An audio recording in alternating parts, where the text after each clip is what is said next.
Y nada, en primer lugar agradecer su presencia el día de hoy. Creo que es uno de los días más calurosos que hemos tenido de enero. Me disculparán por eso, no estoy usando corbata porque sería ir en contra de mis derechos fundamentales. Pero la idea es un poco repasar algunas novedades, sobre todo jurisprudenciales, que han habido en materia laboral. ¿Okay? ¿Y por qué jurisprudenciales? Porque en verdad el año 2017 no nos ha traído demasiados cambios normativos a nivel del tema del derecho laboral, pero sí mucha variación en temas jurisprudenciales. ¿Okay? Pero antes que eso, quisiera saber quiénes de aquí son abogados o estudiantes de derecho o algo así. La vez pasada que hicimos el seminario, todos eran contadores. ¿Es lo mismo? ¿Quiénes son contadores aquí o estudiantes de contabilidad? Me gusta porque la clase pasada, que fue el primer seminario de actualización, no sé si se repiten los contadores, pero preguntaban bastante, así que espero que se repite esto y eran personas muy analíticas. Y eso es lo que... De 2 horas hablando yo, aparte que me va a leer la garganta, la idea es escucharlos también ustedes y que pregunten lo que se les ocurra, no necesariamente lo que se habla. Y de otra carrera que no sea contabilidad, la vez pasada había administración. Hay un administrador, ¿no? Todos somos contadores, ¿cierto? Ok. ¿Por qué tenemos que hablar y repasar las sentencias judiciales? O sea, ¿por qué, si vamos a hablar de un seminario de actualización laboral, que a partir de las 8 va a ser tributario, ¿por qué tendríamos que hablar de las sentencias judiciales? No hay que ser abogado para poder responder esta pregunta. ¿Por qué creen? ¿Por qué, doctora? Hay una jerga que yo voy a utilizar que es doctora. Sí. ¿Por qué me dice? Antecedentes. Okay. ¿Por qué más podríamos o nos podría interesar hablar de sentencias judiciales? Y analizarlas para que un poco ustedes entiendan cuál es el estado de las cosas en algunos aspectos laborales. Vamos, acá lo único que se puede equivocar soy yo, ¿no? Perdón, que no se puede equivocar soy yo, ustedes sí. Lo que pasa es que si ya hay una sentencia y hay un precedente. Ah, genial, estoy utilizando una palabra interesante. ¿No es abogado usted? No. Pero utiliza la palabra precedente. Genial. A ver, vamos a ver eso. Vamos a un pequeño preámbulo para que entendamos algunas cosas, ¿no? Precedente. Ustedes que ven temas contables saben que hay un tribunal fiscal, ¿cierto? ¿Y les importa a ustedes lo que el tribunal fiscal diga? Sí. ¿Por qué? Porque en última instancia la vía administrativa y la materia tributaria. Exacto. A ver, nosotros los abogados a veces complicamos las cosas, pero en realidad los textos normativos, o sea, el artículo X de la ley X, ¿cierto? Son textos normativos. Y estos textos normativos, en algunas oportunidades, no generan problemas porque simplemente pueden generar un solo sentido interpretativo. Por ejemplo, dice, el que mata a otro será condenado a una pena de tal. No hay muchas dudas respecto a los alcances de este enunciado, ¿cierto? Pero si por ejemplo yo les trajera una premisa como esta, ¿no? Conocemos a la indemnización por despido arbitrario, ¿no? Ustedes la calculan siempre. La indemnización por despido arbitrario es la única reparación frente al despido. Creo que es el artículo 34, creo que es de la ley de productividad, de la 00397-TR, que tiene este enunciado. ¿Cierto? Ahí está enunciado. Si no lo han leído no importa, pero hay un artículo del decreto supremo 00397 que nos dice eso, que la indemnización por despido arbitrario es la única reparación frente al despido. ¿Hay un solo sentido interpretativo de este enunciado o no? ¿Hay una sola forma de entender este enunciado? ¿O hay más de uno? Pues los abogados caracterizamos por eso, ¿no? Siempre tratar de donde es blanco o negro, tratar de encontrar que sea gris, ¿no? Porque es lo que va a beneficiar a nuestro cliente. A eso nos dedicamos. Pero nos dedicamos gracias a que los enunciados, o sea, nosotros utilizamos el lenguaje, ¿cierto?, para legislar. Y el lenguaje tiene una particularidad. Puedes interpretarlo de diversas maneras. La pregunta es, en este enunciado, ¿alguien le encuentra una forma de entenderlo de otra manera? O sea, ¿alguien podría justificar o argumentar que la indemnización no es la única reparación frente al despido? Lo que trato de hacer con este ejercicio es que ustedes vean que incluso en un enunciado que parece simple y sencillo, sí es posible de argumentar que ese artículo, que está en el artículo 34 de la Ley de Productividad, no solamente puede ser entendido de esa manera. A ver, ¿quién? Es un tema de... Eso, la Constitución Política del Perú establece la protección contra el despido. Muy bien, ya usted me está hablando de... Creo que hay más abogados de los que han querido reconocerse. Constitución, ¿cierto? ¿Cuál es el problema con la Constitución? Que cuando uno legisla, cuando nuestros congresistas legislan, no necesariamente lo que legislan va de la mano con lo que dice nuestra Constitución. ¿Ok? Es más, ellos no son abogados, sus asesores no son abogados, y si son abogados no saben lo que están haciendo. Entonces, muchas veces tenemos un montón de normas que dicen una cosa, pero que pueden contrariar lo que dice la Constitución. A ver, ya que su compañero nos ha ayudado, ¿cómo podríamos llegar a una conclusión distinta en esta afirmación? ¿Cómo podríamos argumentar? Supongamos que su gerente o el dueño de la empresa les dice a ustedes: oye, mira, este artículo dice que la indemnización por despido arbitrario es la única reparación frente al despido. ¿Existiría la posibilidad que el trabajador no quiera la indemnización, sino la reposición en el empleo? Sí, pero ojo, tenemos un artículo de una ley que nos dice que es la única reparación. Ese artículo está. Es la única reparación. Pero ustedes concuerdan conmigo que es posible argumentar que no solamente la indemnización, sino que la reposición en el empleo es una posibilidad. Imagínense que mañana lo votan ustedes de trabajo. Espero que no les pase. Imagínense que lo sacan. Llegan y les dicen: usted ya no trabaja acá. Usted va a pensar que la única posibilidad que tiene legalmente hablando es la indemnización. No, todos ustedes han dicho que al parecer tendríamos derecho a regresar al empleo, porque hay una noción de estabilidad. Pero ese enunciado no dice eso. ¿Cómo lo justificaríamos? Diciendo que cuando se reguló, cuando se estableció el artículo 34 del Decreto Supremo 003/97, el legislador no tuvo en cuenta que la indemnización, esta forma de regular la protección frente al despido, no iba de la mano de la Constitución, porque los trabajadores también tienen derecho a ser repuestos. Es la otra opción que existe. ¿Ok? ¿Y por qué lo digo? Porque todo esto fue desarrollado en el Perú hasta el año 2001. Podías despedir a la cantidad de trabajadores que quisieras, ¿ok? Y simplemente, ¿qué hacías? Le pagabas la indemnización por despido arbitrario. A partir del año 2001, el Tribunal Constitucional emite una sentencia, dos sentencias muy conocidas, en el caso Fetratel contra Telefónica, en el caso Bailón Flores, ¿okay? Perdón, Llanos Huasco y Fetratel contra Telefónica, Bailón Flores es el precedente, donde nos dice lo que acabamos de conversar ahorita, que la indemnización no es la única forma de reparación y que si el trabajador decide regresar al empleo, también tiene ese derecho. ¿A qué me refiero? Que la función de la jurisprudencia es importante. Cuando yo les pregunté si ustedes revisan lo que el Tribunal Fiscal decide, usted me dijo de que era importante porque era la última instancia administrativa, ¿cierto? Pero si nos importa qué dice el Tribunal Fiscal como última instancia administrativa, ¿interesará también lo que diga el Poder Judicial? Porque ustedes saben que esas resoluciones del Tribunal Fiscal son cuestionadas ante el Poder Judicial en la vía del proceso contencioso administrativo. ¿Será importante también saber lo que dice el Poder Judicial respecto a esas RTF, por ejemplo? Sí, porque si no, no sabemos en qué piso estamos caminando. Y no sabemos las interpretaciones que hacen las Cortes de Justicia respecto a diversas instituciones jurídicas, entre ellas tributarias, laborales, comerciales. Pero, como había puesto aquí, en particular en materia laboral, las normas laborales son muy dúctiles.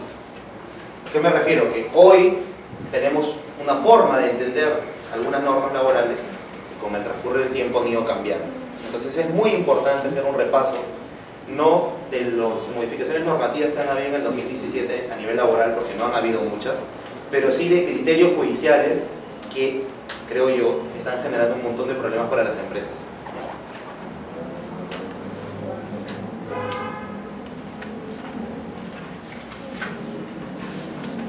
Su compañera nos hablaba de precedente. En materia laboral existe la institución del precedente laboral vinculante, ¿ok? Pero hasta ahorita no ha habido ningún precedente laboral vinculante. Lo que ha habido es que los jueces laborales de la Corte Suprema se han juntado y han arribado a algunos acuerdos que se les llama plenos, ¿ok? Plenos jurisdiccionales laborales. Hay 6 plenos supremos hasta la fecha, ¿ok? Y el que me interesa tocar es el sexto, porque nos dice cosas como lo siguiente, y ahí sí quisiera un poco sus opiniones. ¿Qué pasa si un trabajador, alguien trabaja en construcción aquí, una empresa de construcción, una minera, ¿en qué rubros trabajan ustedes? ¿Cómo? ¿Servicios? ¿Retail? ¿Qué más? Vamos, digan. Servicios de obras, asfaltados. Servicios de obra. Vamos a suponer que, bueno, según la legislación, desde una altura más o menos de 1,5 metros, me parece, el trabajador tiene la obligación de llevar el arnés, la línea de vida, ¿no? Y esas cosas. Vamos a suponer que el trabajador, usted le dio el arnés, le dio el casco, le dio todas las medidas de seguridad, pero el trabajador no se lo puso. Puede pasar. Para algunos trabajadores es incómodo el arnés, es incómodo el casco, en la minera sobre todo. Y supongamos que ese trabajador se cae de una altura de, cosas trágicos, de 4 o 5 metros y se accidenta. Pregunta, si el trabajador nos demanda por daños y perjuicios, ¿cuál cree que va a ser la consecuencia? ¿Qué nos dice nuestra razón? El derecho es lógica también. ¿Qué nos dice nuestra razón? Nuestro sentido común.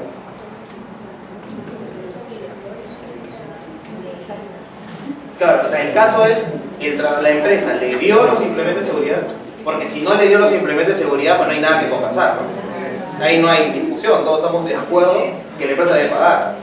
Pero vamos a ponernos en el caso complicado, no caso fácil, caso complicado. El trabajador, le diste el arnés, le diste el casco, le diste los implementos de seguridad, pero el trabajador no los quiso usar. Pregunto, ¿aún así la empresa tendría que pagarle al trabajador o a sus familiares? Supongamos que el trabajador muere, ¿qué pasa? ¿Le tendría que pagar una indemnización por daños y perjuicios? ¿Quiénes creen que sí? ¿Quiénes creen que no? ¿Usted cree que sí? Porque es responsabilidad de la empresa verificar que el trabajador ¿Ya? ¿Quién piensa que no debería pagarle una indemnización? Así que en temas laborales siempre nos ponemos a pasar a uno, no puede pasar a uno. Pero ¿no creen que también habría un poco de negligencia del trabajador? No, ¿usted cree que no? tiene una charla de discusión todos los días y hay una pensionista que siempre lo está controlando y aún así muchas veces se sacan el casco por el calor y muchas veces con eso. Entonces, si la empresa tiene las amonestaciones que le hacen, inclusive por escrito, yo creo que no le haría curso eso de pagar, ¿no? Excepto lo que sí está por el seguro que se paga. Claro. Vamos a utilizar la lógica de usted en el sentido que usted nos dice que la empresa tiene el deber de prevenir o de vigilar, supervisar. La pregunta es, si fuese así, yo necesitaría un supervisor por cada trabajador. O sea, ¿es posible supervisar a 100 trabajadores que están en una obra? O sea, ¿cuántas personas necesitaríamos para supervisar cada movimiento de cada trabajador en una obra? Y finalmente, si contrato un supervisor, nada me garantiza que ese supervisor supervise. O va a haber momentos en el que no puede supervisar. O sea, pero su lógica es la que ha utilizado la Corte Suprema. Porque en este sexto pleno, que es el que estamos... ¿Sí se escucha, no? En este sexto pleno, que es el que estamos analizando, la Corte Suprema nos ha dicho lo siguiente. Dice ahí, que el empleador siempre, y lo resalté en la clase pasada también, siempre será el responsable por cualquier evento dañoso para la vida o salud del trabajador. Esto es grave para las empresas. Grave. para quienes defendemos empresas, peor todavía, ¿no? Porque antes la luchábamos y teníamos posibilidad, pues, ¿no?, de, en todo caso, exonerar de responsabilidad si probábamos que habíamos dado los implementos de seguridad, las charlas, que lo habíamos sancionado, ¿no? Pero el criterio que ha establecido hace pocos meses, meses, sí, la Corte Suprema es que no importa lo que haya pasado, si hay un accidente en el centro de trabajo, es responsabilidad de la empresa. ¿Ok? Entonces, a lo sumo, lo que podríamos hacer es lograr que la indemnización sea reducida lo más que se pueda, ¿no? Y ahí viene criterios como, por ejemplo, la concausa, ¿no? La concausa es una situación que se explica de la siguiente manera: cuando una persona contribuye a la generación de un daño, ya no puedes reparar ese daño en el monto igual al que repararía si la persona, si el trabajador no hubiese tenido nada que ver. Por ejemplo, en el caso que ponía del arnés, si el trabajador se cae, se rompe las piernas, se golpea la cabeza o lo que sea, la pregunta, ¿él ha contribuido con la generación del daño o no? Sí, porque no le hubiese pasado nada si se hubiese puesto los implementos de seguridad. La empresa va a tener que pagar, sí, pero reducirá el juez prudencialmente el monto de la indemnización sobre la base de tener en cuenta esa situación que había pasado. ¿Okay? Pero lamentablemente, querramos o no, es el criterio que ha establecido la Corte Suprema. Entonces, si ustedes en sus centros de trabajo tienen un accidente, ya saben que si son demandados, van a tener que pagar una indemnización. ¿Okay? Pero ¿qué harían ustedes? Son abogados, pero no importa, la lógica. Si hay un accidentado hoy, ¿qué harían con la familia, con el trabajador? ¿Qué se les ocurriría? Si ya saben, gracias al seminario que están llevando hoy día, de que van a tener que pagar. Y ojo, las sumas que está dando el Poder Judicial fluctúan entre 50.000 a 700.000 soles, más o menos.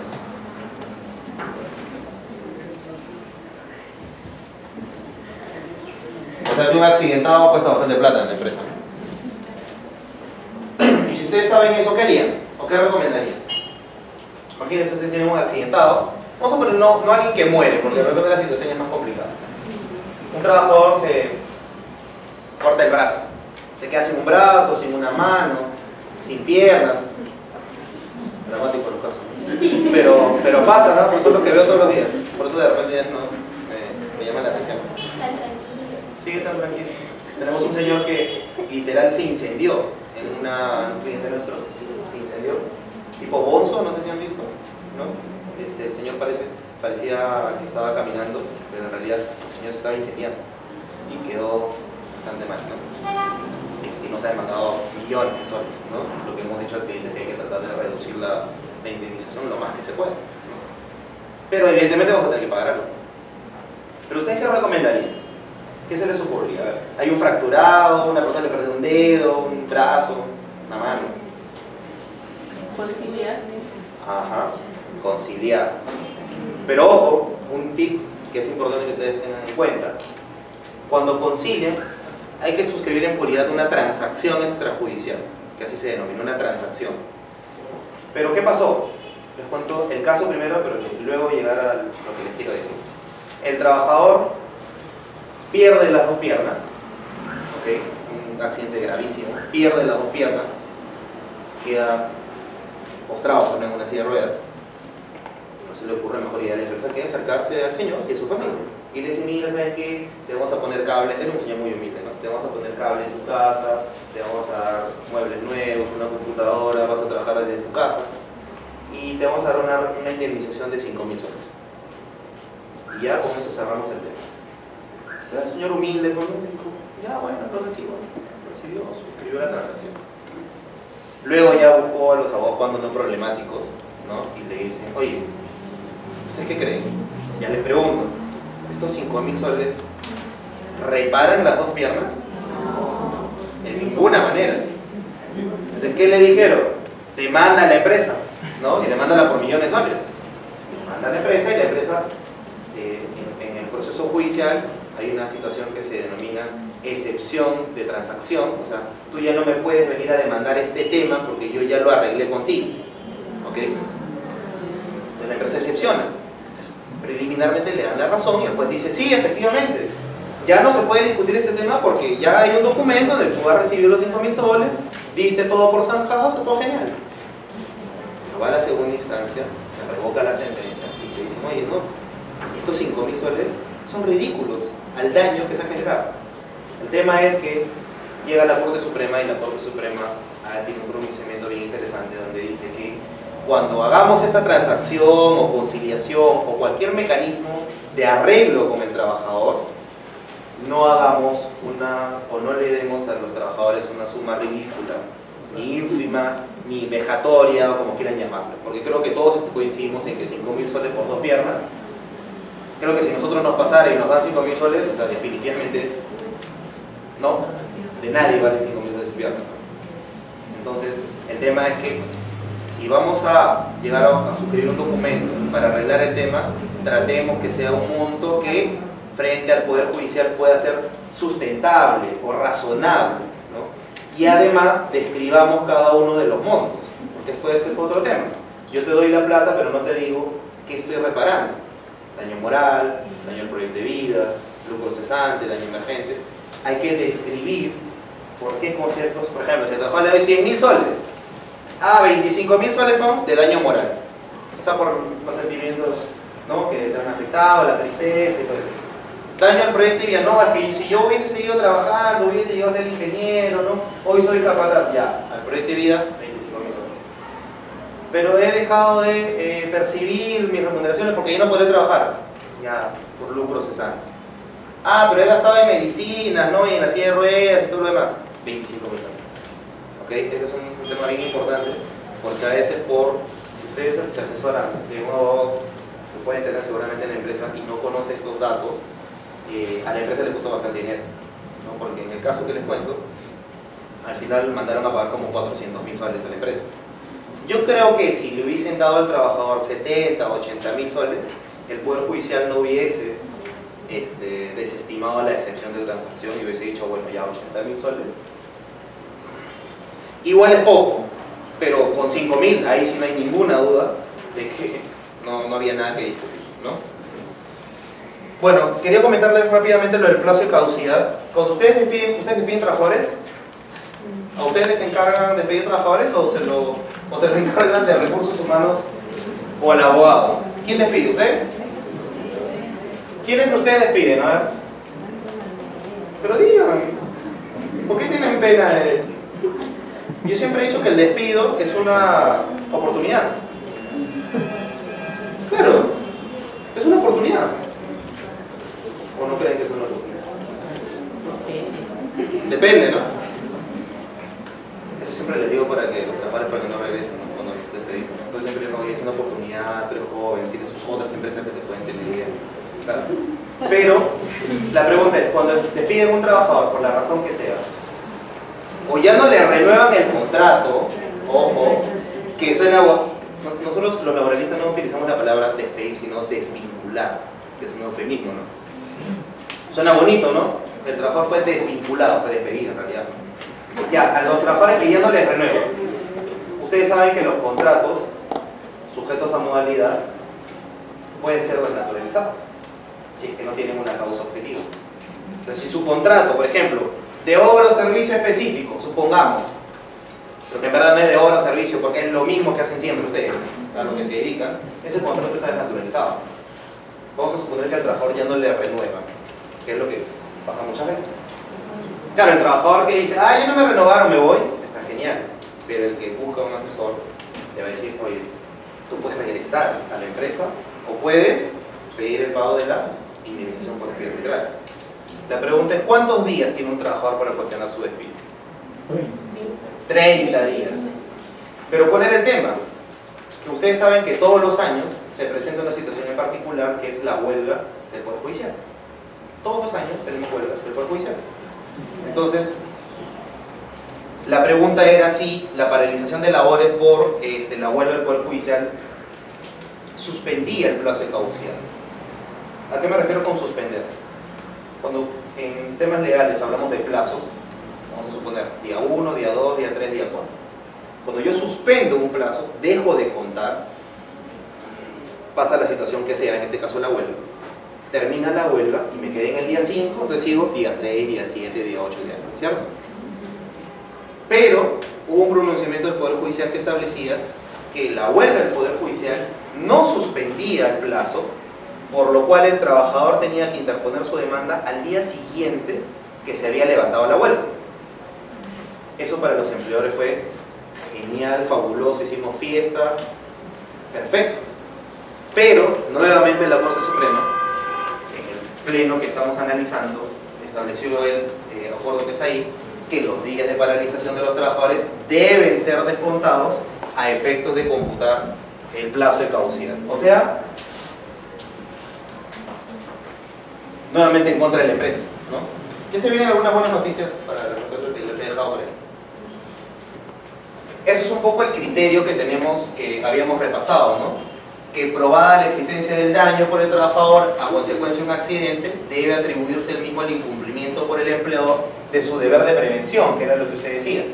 El deber de prevención, hecho que genera la obligación patronal de pagar a la víctima una indemnización que será fijada por el juez conforme al artículo 1332 del Código Civil. O sea, una indemnización equitativa, ¿no?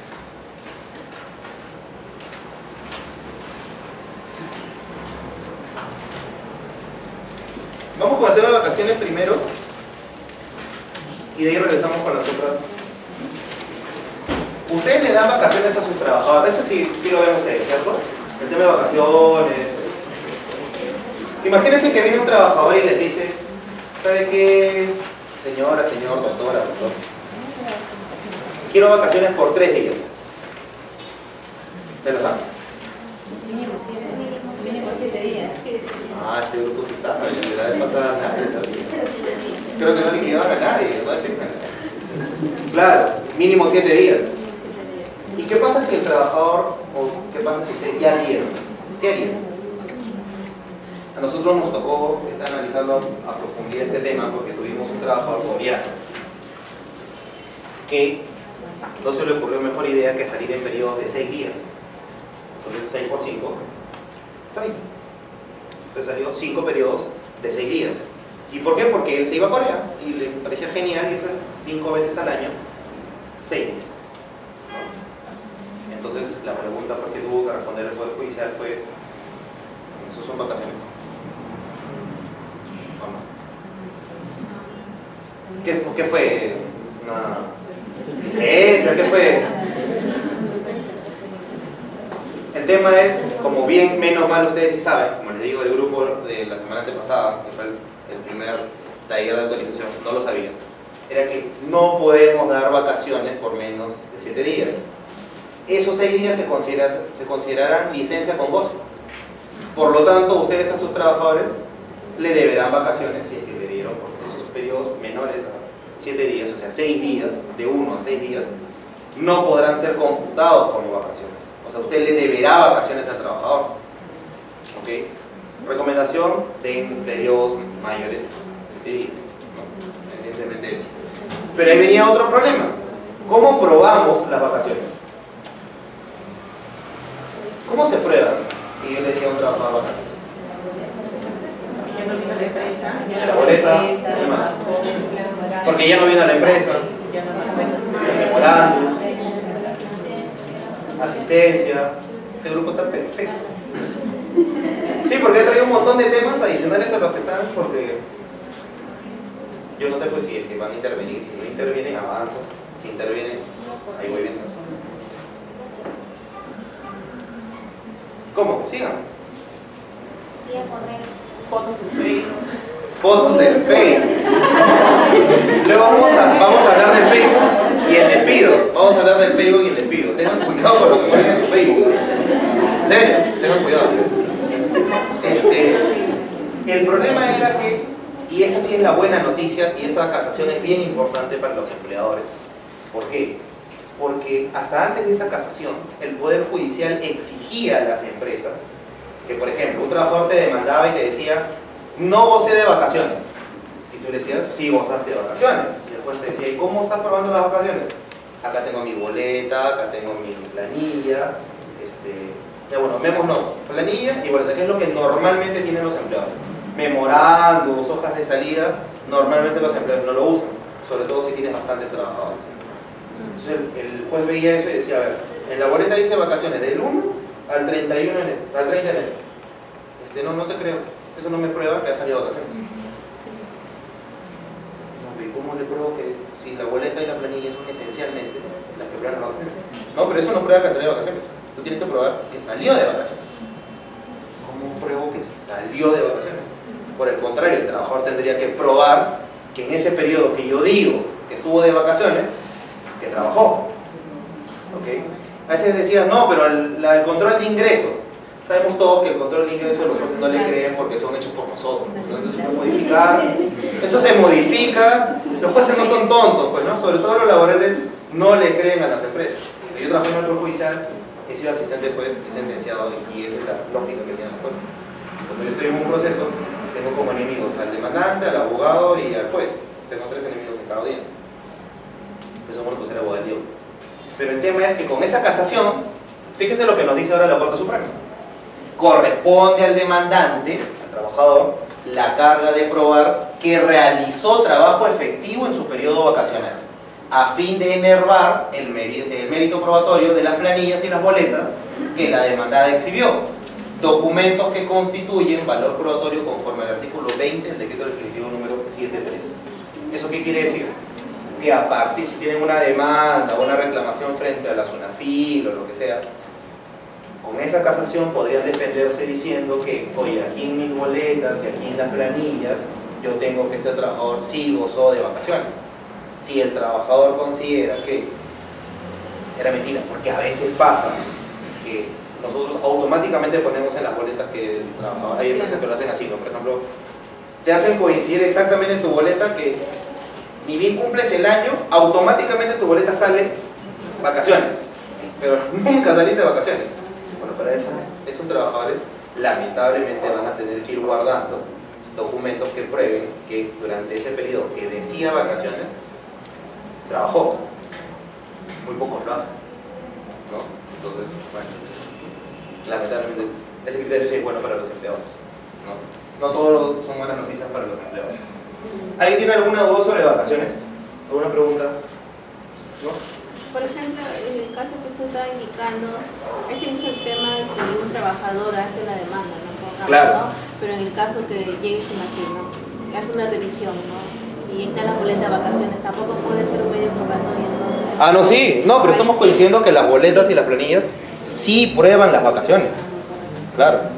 Si el trabajador considera, porque él va a decir, no, yo no salí de vacaciones. Bueno, tienes que probar que trabajaste en ese periodo que según las boletas y las planillas estabas de vacaciones. Ahora, no es tan fácil eso, ¿no? Si estás en oficina, mandas correos electrónicos y esas cosas, es más sencillo. Pero si no, si eres un trabajador no fiscalizado, por ejemplo, si te dedicas a ventas, a esas cosas.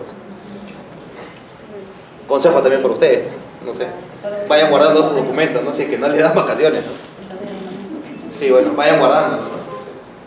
Porque, pero en teoría ustedes representan al empleador, no están pensando en demandar, ¿no? ¿Sí?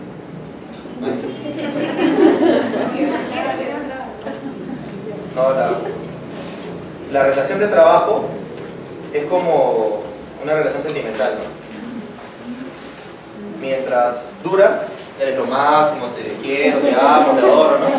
Eres el mejor trabajador, pero cuando te despiden o no te renuevan, eres lo peor que me ha pasado, perdí el tiempo contigo, me he sido de la competencia, ¿sí? En el caso de la compra de vacaciones, ¿esa figura es legal? Sí, claro. Según la legislación peruana, el empleador puede comprar 15 días de vacaciones. O sea, tú le puedes decir a tu trabajador, mira, te necesito, eres indispensable, eres el contador o la contadora de la empresa, no te puedes ir un mes, no te vas a ir un mes. ¿Quieres plata o quieres vacaciones? Plata. Entonces, toma, te pago por tus 15 días. Con lo cual, ya solo tienes derecho a 15 días de vacaciones, que tendrían que ser gozados o 15 días consecutivos o un periodo de 7 y un periodo de 8. Porque no va a haber otra forma, ¿no? Conforme estamos conversando, no le puedes dar 9-6, porque esos 6 no van a ser considerados vacaciones y le vas a pagar doble al trabajador, ¿no? Ahora, si ustedes lo mandan de vacaciones, no se quejen, ¿no? O sea, en la boleta, ya saben que legalmente no son vacaciones. Pero en la boleta, ¿cómo figuraría esa compra de vacaciones? Ah, sí, claro, tienes que consignar eso como, depende de cómo lo quieras consignar en la boleta. Algunos le ponen pago, compra de vacaciones o vacaciones, aunque normalmente eso viene adicionalmente un documento aparte, que es el documento formal de la compra de vacaciones. ¿Por qué? Porque el juez va a ver la boleta y va a decir compra de vacaciones. Sí, pues tú puedes ponerle compra de vacaciones. Si fuera así, todos los empleadores pondrían en su boleta compra de vacaciones y a todos sus trabajadores le deberían solo 15 días de vacaciones. Pero el trabajador tiene que ser un pacto. Tiene que haber un pacto. Entonces el pacto requiere un documento. Y tienes que guardarlo, porque si el trabajador te dice, te demanda o balas una FIL, la única manera de probar que él ya solo tenía derecho a 15 días porque le pagaste los otros 15 es con ese acuerdo. ¿Ese documento va a ser interno o simplemente tiene que estar legalizado? No. Interno. No, interno. Sí, ¿Cómo? El pago doble, claro, no, o sea, claro, le pago por los 15 días de vacaciones. No hay impunidad, no es un pago doble. O sea, te pago esos 15 días de vacaciones. O sea, te pago tu sueldo más esos 15 días más de vacaciones. Sí. Una consulta, ¿qué pasa si la empresa tiene, digamos, una política de que las horas extras que dan los trabajadores se puede compensar con un día de trabajar? O sea, califica ese un día de vacaciones. No, es que ese día que le está dando está compensando las horas extras. No son vacaciones. Claro, sí. ¿Qué pasa si le das solamente 7 días de vacaciones y el resto los compras? ¿Y el resto los compras? Es que solo puedes comprar hasta 15. No puedo comprar. No puedes comprar más. Sería genial, ¿no? Imagínate.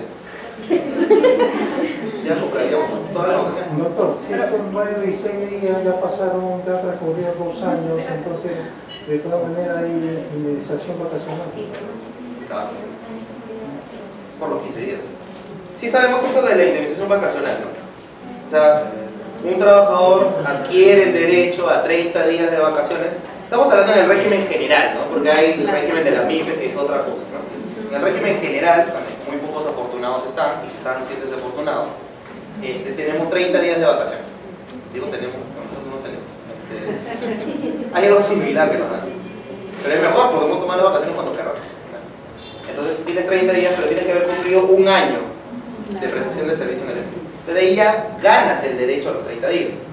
Pero tienes hasta un año más para poder gozar efectivamente de los 30 días.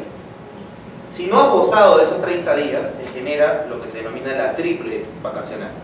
Pero que en realidad es tu sueldo, que te pagaron en el momento que en teoría debiste salir de vacaciones, pero sobre todo son 2 sueldos más, que es una remuneración por el descanso vacacional adquirido y no gozado, y el otro es la indemnización vacacional. ¿Okay? Entonces, en puridad, a cada trabajador que no sale de vacaciones y que pasa más de un año desde que adquirió el derecho a esas vacaciones, le tienes que pagar 2 sueldos más. Ahora, ¿cuál es el problema? Porque tengo un montón de estos temas con varias empresas. Lo que hacen es esperan que cese el trabajador para pagarle estas indemnizaciones vacacionales. Es un grave error, porque cuando tú pagas la indemnización vacacional y la remuneración adicional por el descanso adquirido y no gozado, la pagas con la última remuneración del trabajador. Entonces, en teoría, siempre en teoría, uno en la vida laboral va creciendo, pocos van ganando menos, ¿no? Pero que no sea el caso de ningún aquí. Entonces, vas ganando más. Entonces, ponte que hoy tienes a una persona que es jefe, que es un jefe de su empresa. Podría llegar a ser gerente. De repente se duplica o triplica el sueldo. Entonces, si le des vacaciones a ese señor, sincera tus vacaciones y págalas ya. Porque si las vacaciones se las vas a pagar cuando cese, o sea, cuando se vaya la empresa, que no se sabe cuándo, se las vas a pagar con el último sueldo. Es un montón de plata. Ahora, hay un criterio de la SUNAFIL que establece que las vacaciones deben ser pagadas. O sea, yo adquirí pongamos que el trabajador ingresó, para hacer el ejemplo fácil, el 1 de enero del 2018. El 31 de diciembre adquiere el derecho, ¿verdad? Porque se cumple un año. Entonces tú tienes un año para tienes hasta el 31 de diciembre del 2019 para que goces los 30 días. Hay un criterio de la SUNAFIL bastante cuestionable que te dice que el empleador tendría la obligación de pagar la indemnización vacacional y las dos remuneraciones de las que estamos hablando al 31 de diciembre del 2019. Y si no la paga hasta esa fecha, impone una sanción. Se pone una multa por incumplimiento de obligación tal. Pero ese no es un criterio legal, porque la ley no te dice en ninguna parte cuándo debe pagarse la indemnización vacacional. En ninguna parte está establecido. Entonces, ¿cómo te sancionan por algo que la ley no prevé? No tiene justificación. Pero se los digo como para que sepan que si tienen una inspección en temas de vacaciones, seguramente les van a sacar este criterio, ¿no? Oye, tus trabajadores, ¿a cuántos no han gozado de vacaciones hace 2 años? Bueno, estos trabajadores. Hay multa. No, pero ¿por qué si yo se los voy a pagar al CES? Aunque se supone que después de esta charla se la van a pagar ahorita, ¿no? Se supone. No, pero lo van a multar, seguramente lo van a multar. Pero pueden pelear esa multa ante el Poder Judicial, ¿no? Y seguramente la van a ganar. Y si no la ganan me avisan porque ya hemos ganado algo. Oye, una consulta. En Sí. este mes que dice las vacaciones no gozadas, cuando un trabajador ya pasó dos o 3 años, no gozó de las vacaciones, pero ¿qué pasa en temas? No tuvo fiscalización, no tuvo nada, hizo un acuerdo en que quiere gozar sus vacaciones no otorgadas en aquel momento. ¿Lo puede considerar? No te entendí bien. ¿Te iba entendiendo que un trabajador ha pasado 2 o 3 años y ya se fue de la empresa? No, sigue trabajando. laborando, pero nunca le han dado sus no le han dado vacaciones. Okay. ¿Se pueden otorgar las vacaciones? Sí, claro. Con lo cual vas a suprimir una de las 2 remuneraciones. Porque acuérdate, son 2 remuneraciones adicionales. Una como indemnización y la otra por el descanso adquirido y no gozado. Pero si lo gozas, aunque sea extemporáneamente, ya no le pagas esa remuneración, le debería solo la indemnización. O sea, por ejemplo, pero la indemnización siempre se la vas a tener que pagar. Claro, por ejemplo, como le digo, ¿no? Entonces ya, como son 3 años, pues no a otro lado le pueden dar ahora, por ejemplo, del primer año, de acá un tiempo, el segundo y así. Exacto. Ahora el año. Sí. No, incluso ponte que un trabajador tiene 10 años contigo, nunca le diste, a mí me pasó una vez que trabajé en una clínica privada cuando era estudiante, aunque yo sí quería que no, claro, 5 años ahí nunca me dieron vacaciones, mi liquidación salió todo, con eso sobreviví. Pero el tema es que, imagínate que tú tienes un trabajador 10 años en tu empresa y nunca le pagaste vacaciones. No, sí hay. Sí, hay. Si yo no me morí 5 años en vacaciones, no pasa nada. Entonces, 10 años. Entonces, le debes un montón de plata. Porque por cada año, o sea, digamos hasta el 8º año, ya generaste las 2 remuneraciones. O sea, ya le debes 16 sueldos.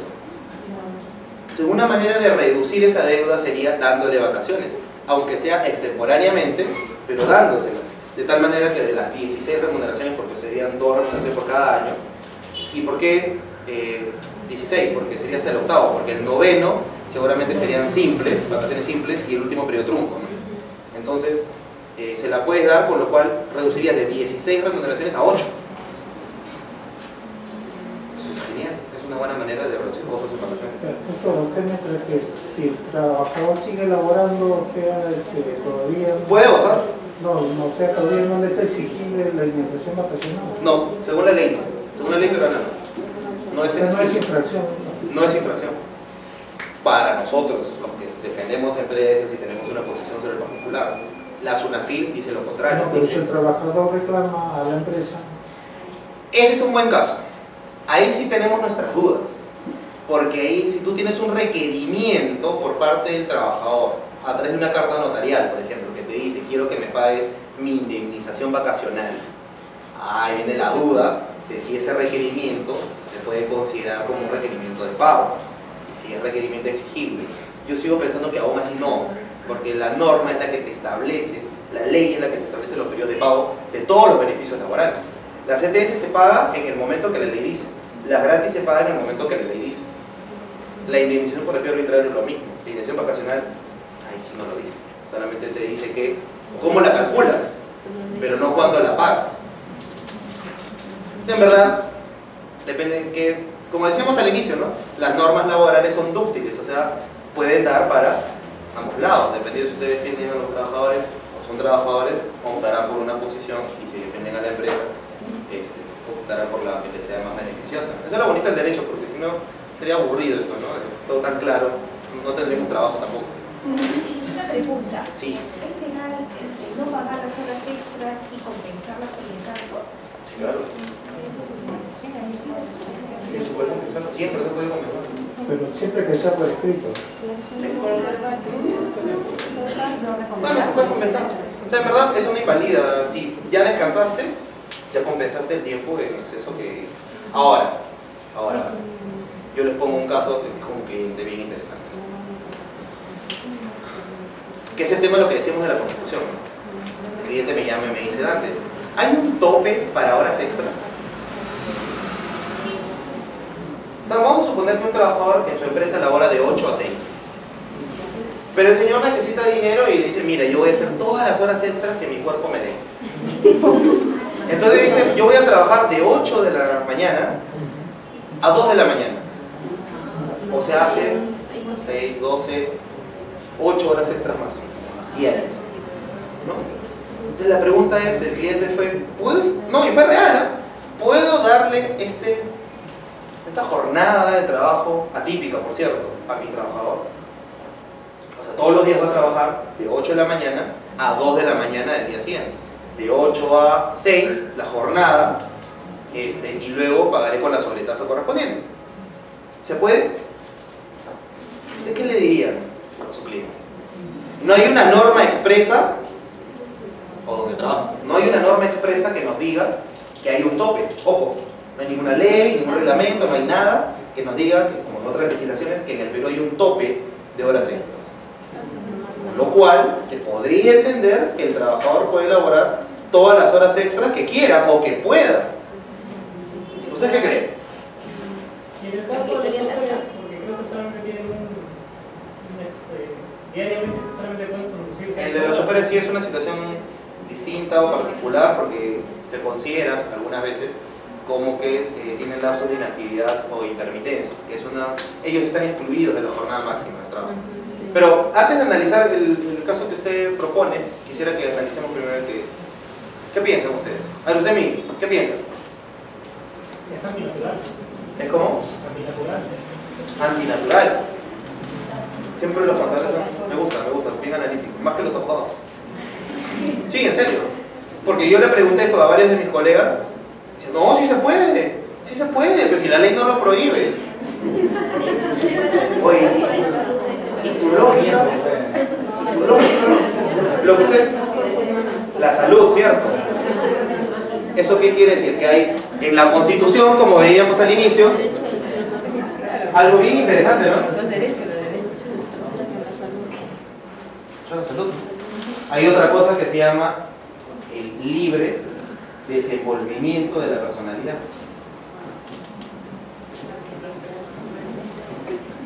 ¿Y qué cosa es eso?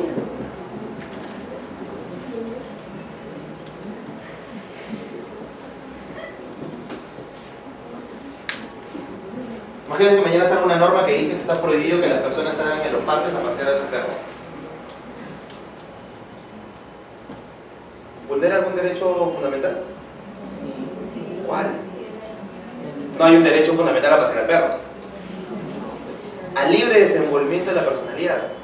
Yo quiero mi libre actuación. Me da la gana de ir a pasear a mi perro y eso me hace feliz. Genial, es un libre desenvolvimiento de mi personalidad. ¿Ok? El trabajador con este régimen de 8 de la mañana a 2 de la mañana del día siguiente, los norteamericanos dividían las 24 horas en, decía, 8 hours to work, 8 hours to rest, and 8 hours to sleep, ¿cierto? O sea, 8 horas para trabajar, 8 horas para descansar, o sea, para hacer lo que quieras y 8 horas para dormir. Ese trabajador de 8 de la mañana a 2 de la mañana llegará a su casa a las 3, dormirá hasta las 6, o sea, 3 horas diarias dormirá y decidirá trabajar. ¿Tiene posibilidad de libre desenvolvimiento? Su salud, ¿cuánto tiempo aguantará así? Lo que le dije al cliente es: si lo vas a hacer, hazlo por periodos, no sé, un mes al año, no sé, pero te va a salir bien caro porque ese trabajador se te puede enfermar y lo primero que va a hacer es voltear y decir tú, o considerar es un trabajo forzoso, que también es la otra opción. Pero normalmente trabajan así, por ejemplo, de 6 de la mañana hasta las 12 de la noche, cuando son horas para entregas. Entonces, ya los trabajadores sí, ya saben, se quedan, como usted dice, ¿no? 20 días, 30 días hasta que concluye la obra y ahí descansan unos 15 días hasta otra contratación de otra obra. Pero digamos que ahí hay ciclos, hay cíclico, ¿no? Por lo menos, ¿no? Y aún así, pero aún por lo menos es cíclico, ¿no? Cíclico. Y en el caso de los conductores, sobre el sector, porque normalmente a veces ellos tienen un horario establecido ya que tienen que estar trasladándose. Claro, lo que pasa es que hay una discusión hoy si los conductores, lo que pasa es que hay 3 tipos de trabajadores que están excluidos de las horas extras, ¿ok? O sea, así trabajen en el régimen que he dicho de 8 de la mañana a 2 de la mañana, no tienen derecho a las horas extras. Son el personal de dirección, los gerentes. Si usted es gerente, le van a pagar bien, pero le van a exigir bien. Va a trabajar hasta de su casa. Usted no puede dormir, no puede apagar su celular jamás, porque cualquier cosa lo van a contactar. Usted no se puede quejar, porque por eso es gerente. Y para eso en teoría al gerente se le paga bien, ¿no? Por eso se le paga bien, por esas cosas, ¿no? No porque haga mucho, sino por el alto grado de responsabilidad. Los gerentes, nada, casi, toman decisiones. Entonces, los de dirección no tienen derecho a las horas extras. Entonces, no importa cuánto tiempo trabajen, si trabajan poco, trabajan mucho, no tienen derecho a las horas extras. El segundo grupo son los trabajadores no sujetos a fiscalización. Por ejemplo, los vendedores. Tienen vendedores en sus empresas, no están sujetos a fiscalización inmediata. Ustedes no saben qué hacen en la calle, ¿no? Yo he trabajado, cuando estuve en la clínica haciendo cobranzas, y lo que yo hacía era, por ejemplo, como me hice amigo de todas las aseguradoras, que era donde yo iba a hacer las cobranzas, todo lo manejaba por mensaje de texto, por llamada. Me iba a mi casa, veía partido, almorzaba con mi familia y estaba sentado en mi casa.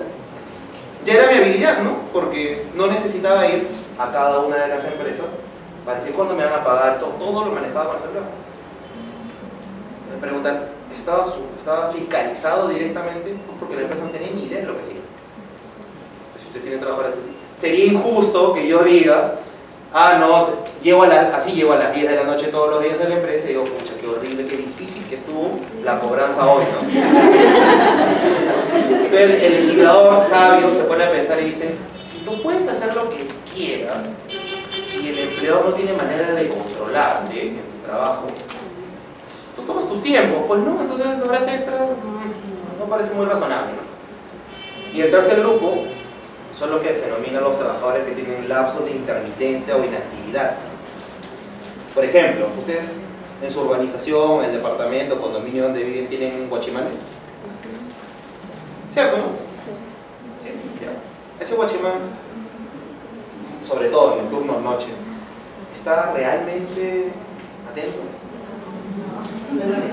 Jato en su silla, esperando que le toquen el timbre, por ejemplo en mi condominio, se despierta cuando un vecino en la madrugada le toca el timbre. Si no, está durmiendo, pues no, está durmiendo. Pregunta, ¿este trabajador tiene lapso de inactividad? Sí. Hay momentos en los que no está trabajando siempre. Lamentablemente en este último grupo se ha tratado de incluir a los choferes.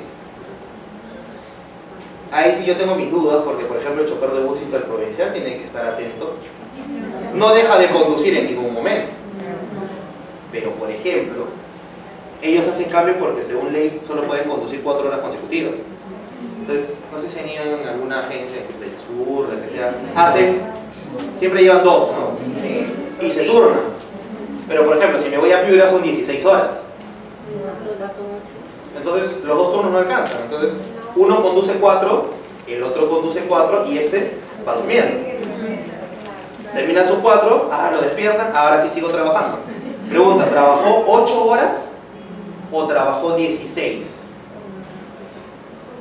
En ese caso, por ejemplo, la jurisprudencia no tiene una situación uniforme, pero muchas veces se ha considerado que tiene lapsos de inactividad. O sea, trabajó 4, luego descansó 4, no trabajó 4, y luego vuelve a trabajar 4. Suman los periodos en los que prestó servicio y no te pasas de las horas extras. O, aunque te pasaras, consideras que hay lapsos de inactividad. Entonces, la forma de sacarle la vuelta a esta situación es decir, hay un criterio de la OIT que te dice que todo el tiempo que el trabajador está a disposición del empleador se debe considerar como trabajo efectivo. No es una posición que yo comenté mucho porque no es la que yo estoy de acuerdo y la que yo prodigo siempre. Pero si quieres darle la razón al trabajador, ese sería básicamente la primera, ¿no? Porque el trabajador se queda dormido ahí, pero no es que se puede ir a su casa. Está ahí metido en el carro, no se puede ir a su casa. Entonces, es contradictorio. Doctor, en el caso del gerente tampoco no tiene derecho a la indemnización vacacional. Ah, muy buena pregunta, qué bueno que me la haces. A ver. La norma nos dice, la norma peruana nos dice que los gerentes, así lo dice, ¿no? Gerentes, no sé por qué me hicieron la cosa, no mejor. Los gerentes o los representantes de la empresa que autónomamente deciden cuándo pueden irse de vacaciones, no tienen derecho a la indemnización vacacional. Tampoco. La pregunta es ¿por qué? Y eso es un tema no de abogados, sino de lógica o de... ¿Cuál podría ser la lógica? ¿Cuál es la lógica?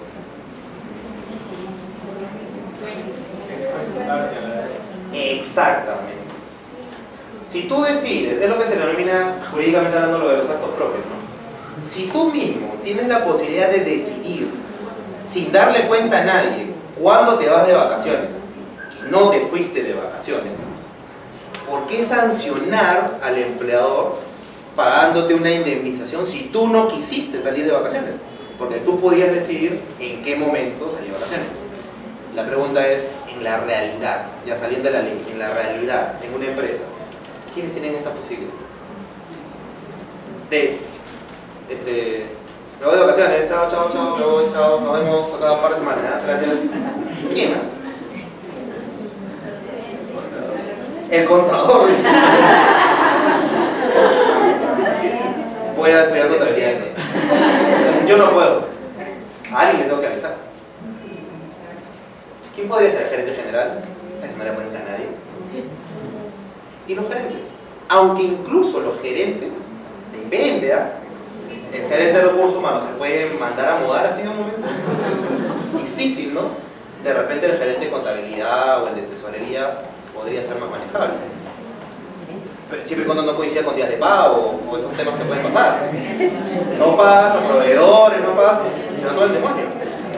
Entonces en la realidad es bien difícil probar que un incluso gerente o representante de la empresa tenía la posibilidad de irse de vacaciones sin no decirle nada a nadie. En los hechos, en verdad yo he visto una o dos veces que nos ha ligado, digamos, probar eso, pero es bien complicado, es bien complicado.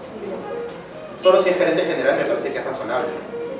Pero incluso si eres gerente a secas, algún correo le tendrás que mandar al gerente general, ¿no? Estimado, por si acaso voy a tomar tal, y como el que le estás diciendo y como que le estás pidiendo permiso, ¿no? Pero no te puedes ir de vacaciones, te puedes mandar a mudar, ¿no? En el estudio de los socios, sí se puede mandar. Sí. Referente a la indemnización, entonces un trabajador salga de vacaciones por 15 días y el resto, o sea, los 15 días restantes no los tome, o sea, de acá 2 o 3 años, los siga acumulando y no los tome, tiene derecho a indemnización también. Buena pregunta, pero será una indemnización reducida porque es por 15 días, será la mitad. Ah, ya, es proporcional. Ojo, eso no está en la ley. Es un criterio de razonabilidad. Cuando yo entré al Poder Judicial hace años y sentenciaba, porque realmente los que sentencian no son los jueces, estoy siendo grabado, bueno.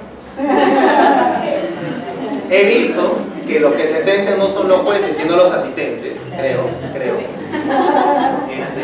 Yo decía, oye, pero voy a buscar una regla, una norma que me diga qué hago en este caso, ¿no? La que usted bien mencionaba. Gozó 15 días, pero los otros días no lo gozó, ¿ya? Y le pago igual que al que no gozó nada. O sea, porque al que no gozó nada, le pago 2 remuneraciones, ¿cierto? Pero este gozó 15. Me parece que no